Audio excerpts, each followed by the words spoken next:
story about Yosef HaKamtzan HaKadosh. You guys ever hear about Yosef HaKamtzan HaKadosh? Yosef, the holy stingy person. It's an interesting title, no? There was a rich guy a few hundred years ago, in a real story, by the way. And everyone knew this guy is the stingiest person on earth. People that would come to his house, he'd always welcome them in, come in, have a seat. But the minute they asked for money, he would get furious. Throw them out of the house after embarrassing them. You come to my house to ask me for $100. You come to my house to ask me for $5,000 for your yeshiva, for your kids, for your this, for your that. How dare you? And he became known as Yosef HaKamtzan, the stingy Yosef, because he had money, but he refused to give it to anyone. One day, he died. And he was hated so much by his keilah that no one showed up to the funeral. No one showed up to the funeral. This is obviously a horrendous situation. He didn't exactly leave such a good past. You know, and they say, you know, we say it actually on our tefillah, Tov Shem Mishem and Tov.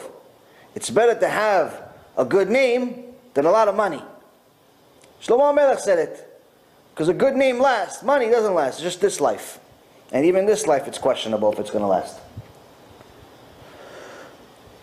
So he dies. No one shows up to the funeral. And all of a sudden, the day after the funeral, all of these poor people show up at the rabbi's house, knocking at his house. Tens and tens of people asking him for tzedakah.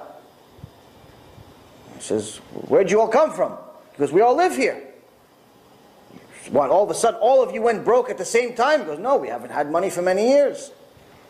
Because so how did you survive until now?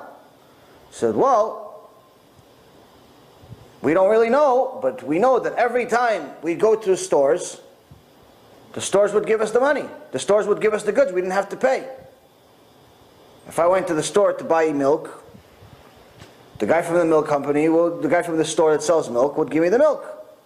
But all of a sudden today I went, and he said, I'm sorry, I can't give it to you. And the same thing with the next one, the next one, the next one, the next one. So now, the Rav was not a fool, and he's trying to figure out, where did this money come from? So he goes to all of the merchants. He says, who gave you the money to pay for all these people? Why'd you stop giving it to them? He says, well, I gave it to them because every week I would get an envelope with his name on it. And the envelope would have the exact amount of money of what he needs for his groceries, or what he needs for his laundry, or what he needs for whatever goods the guy was selling.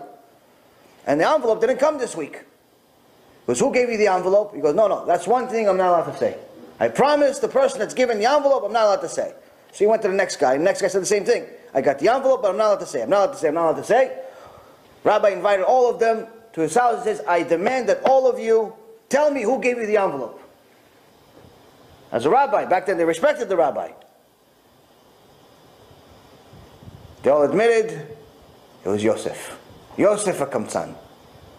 Immediately the rabbi started hysterical crying and started praying non-stop to do tshuva for all the things they said about him, thought about him. Yosef, why did you do this to us?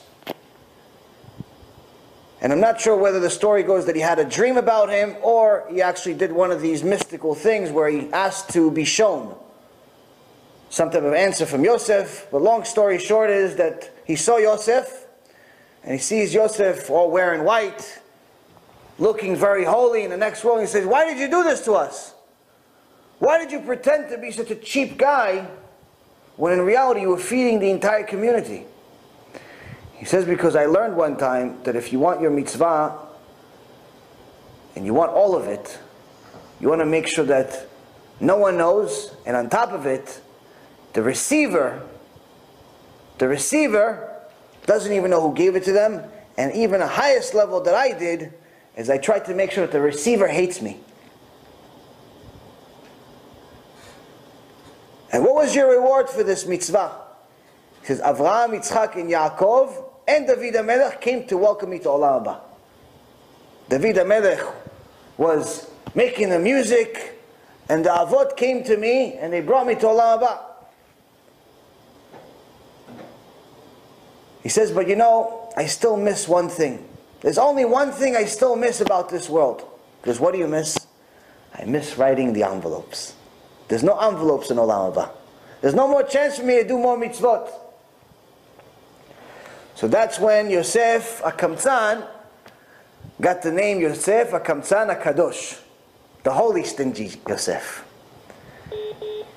When we know the value of each mitzvah, we'll chase it like we chase money. We'll chase it like we chase treasure. We'll chase it like we're chasing something that's extremely valuable.